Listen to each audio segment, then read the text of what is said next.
Hello friends, welcome to Suja's சமையல்.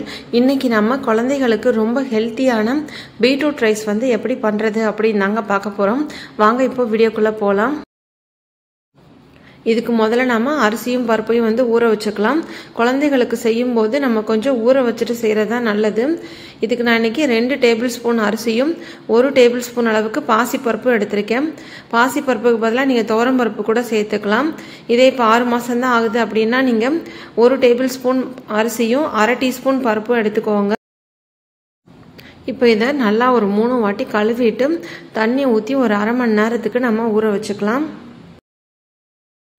இப்போ அரை மணி நேரம் ஆயிடுச்சு, நம்ம ரைஸ் செய்ய ஆரம்பிக்கலாங்க. ஒரு குக்கர்ல நம்ம ஊற வச்ச அரிசியும் பருப்பையும் சேர்த்துக்கலாம். இப்போ இதுல ஒரு சின்ன வெங்காயத்தை பொடிசா கட் பண்ணி சேர்த்துக்கிறேன். அடுத்ததா 2 பல்லு பூண்டு, ஒரு 1/4 பீஸ் அளவு வந்துட்டு பீட்ரூட்டை நல்லா கழுவிட்டு தோல் சீவி இந்த மாதிரி சீவி சேர்த்துக்கிறேங்க. நீங்க இதுக்கு பதிலாக குட்டியா கட் பண்ணி கூட சேர்த்துக்கலாம். அடுத்ததா இதுல 1/4 டீஸ்பூன் சீரகம், கொஞ்சமா மஞ்சத்தூள், ஒரு பிஞ்ச் மட்டும் பெருங்காயம் வந்து சேர்த்துக்கோங்க. இது கூடவே நீங்க கொஞ்சமா உப்பு சேர்க்கறதா இருந்தா சேர்த்துக்கலாம். 1 வயசுக்கு மேல இருக்கிற குழந்தைங்கன்னா உப்பு சேர்த்துக்கோங்க. அது கீழே இருக்கிற குழந்தைங்கன்னா நீங்க உப்பு சேர்க்காதீங்க. இப்போ இது கூட இன்னும் கொஞ்சம் எக்ஸ்ட்ரா தண்ணி சேர்த்துட்டு நல்லா மிக்ஸ் பண்ணி விட்டுட்டு நம்ம குக்கரை லிட் போட்டு க்ளோஸ் பண்ணிடலாம். நீங்க ஒரு விசில் வந்த உடனே லோ ஃப்ளேம்ல ஒரு 10 நிமிஷம் வச்சு இறக்கலாம். இல்லைன்னா ஒரு 5 அல்லது 6 விசில் வந்து விடலாம். குழந்தைகளுக்கு வந்து சாதம் நல்லா குழைவா வெந்து வரணுங்கிறதுனால தண்ணி கொஞ்சம் நாம அதிகமாகவே வச்சுக்கலாம், ஒன்றும் தப்பு இல்லை.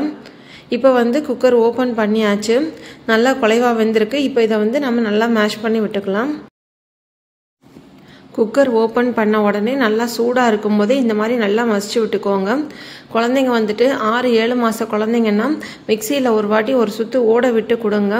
அதுக்கு மேலே ஒரு 8 மாதத்துக்கு மேலே உள்ள குழந்தைங்கன்னா நல்லா கரண்டி வச்சு நல்லா மசிச்சுட்டு கொடுங்க.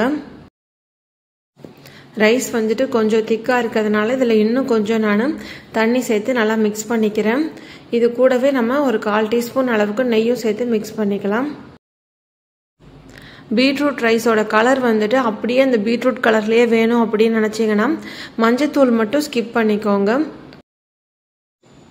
எக்ஸ்ட்ரா கொஞ்சமாக தண்ணி சேர்த்ததுனால இன்னும் இதை ஒரு 2 நிமிஷத்துக்கு நான் கொதிக்க வச்சுட்டு அப்புறம் இறக்கிடுவேன். அவ்வளோதாங்க, ரொம்ப ஹெல்த்தியான பீட்ரூட் ரைஸ் வந்து இப்போ ரெடி ஆயிடுச்சு. இதே மாதிரி பேபி ஃபுட் ரெசிபீஸுக்கும் வெயிட் லாஸ் ரெசிபீஸுக்கும் நம்ம சேனலை தொடர்ச்சியாக ஃபாலோ பண்ணுங்கள். தேங்க்யூ.